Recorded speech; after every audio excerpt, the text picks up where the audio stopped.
Hello friends, welcome to my YouTube channel struggle with Dev. दोस्तों, CTET से संबंधित कुछ महत्वपूर्ण टॉपिक है पेडागोजी का, जिसे हम जानते हैं पेडागोजी से क्वेश्चंस 75 नंबर के आते ही आते हैं। तो वहाँ से मान लीजिए कि 1-2 नंबर का यहाँ से भी ज़रूर मिल जाएगा। 2-2 नंबर करके अगर हम जोड़ते रहेंगे तो निश्चित रूप से हम सफल हो जाएंगे। तो आज का टॉपिक देखिएगा। जैसे दिया है, बच्चों को सिखाने में कुछ सूत्र दिए हैं। ये शिक्षण के सूत्र हैं, ठीक है, कहें तो टीचिंग फार्मूला होते हैं। इनको अगर हम जानते हैं तभी बच्चे को अच्छी शिक्षा हम दे सकते हैं। तो जैसे पहला लिखा है, स्थूल से सूक्ष्म की ओर। सीटेट में खूब पूछा जाता है, ये सारे सूत्र से संबंधित चीज़ें आती हैं। स्थूल से सूक्ष्म की ओर का मतलब क्या होता है? तो बच्चों को अगर हमें सिखाना है तो पहले स्थूल स्थूल का मतलब होता है संपूर्ण भाग को लीजिएगा और फिर उसके बाद उसके पार्ट्स को बताइएगा। जैसे मान लीजिए हमें पढ़ाना है बच्चे को कि सोडियम और क्लोराइड दो तत्व होते हैं, इनका क्या मतलब है, सोडियम क्या है और क्लोराइड क्या है।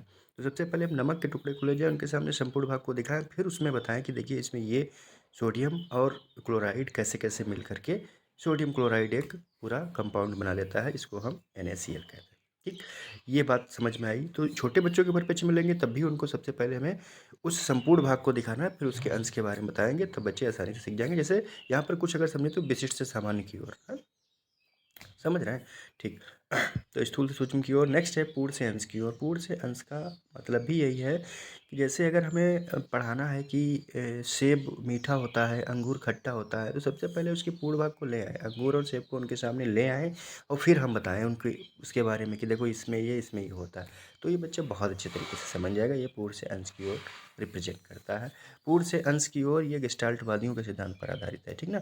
नेक्स्ट है मूर्त से अमूर्त की ओर। मूर्त से अमूर्त क्या है भाई? मूर्त से अगर अमूर्त की बात करते हैं तो जैसे बच्चों को हमें पढ़ाना है तो हमें पढ़ाना है फ्रूट नेम।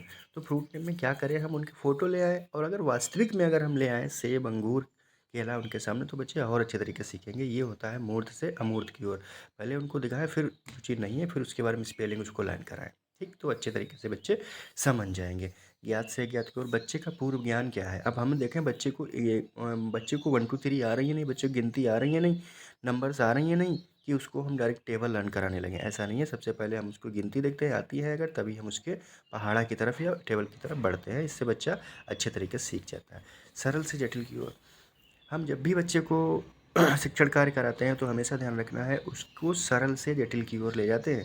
ऐसा नहीं है कि, और सीखने के परिप्रेक्ष्य में बच्चे में देखे होंगे कि ऐसा नहीं है, बच्चा सबसे पहले साइकिल चलाता है तो उसकी सीट पर ही, गद्दी पर मतलब बैठ जाता है और चलाने लगता है। नहीं, सबसे पहले वो धीरे धीरे एक पैडल पे उल्टा साइड से पैर मारता है धीरे धीरे, और वैसे ही बच्चा चलना भी सीखता है। पहले फिसलता है, फिर घुटनों केबल, फिर तब खड़ा हो पाता है। तो सरल से जटिल प्रक्रिया हमें पढ़ाने की प्रक्रिया में भी यूज करना है। सबसे पहले उसको अक्षर सिखाने हैं, अक्षर के बाद फिर शब्द की ओर ले जाना है, तब बच्चा अच्छे तरीके से सीखेगा। तो दोस्तों, उम्मीद करते हैं ये सब आपको बहुत अच्छा लगा होगा, समझ में आया होगा। यदि वीडियो अच्छा लगे तो दोस्त लाइक शेयर सब्सक्राइब जरूर कीजिएगा। ऐसे ही मिलते रहेंगे एक एक टॉपिक को क्लियर करके, फिर उसके बाद क्वेश्चन सीरीज करेंगे। धन्यवाद, बाय बाय, टेक केयर।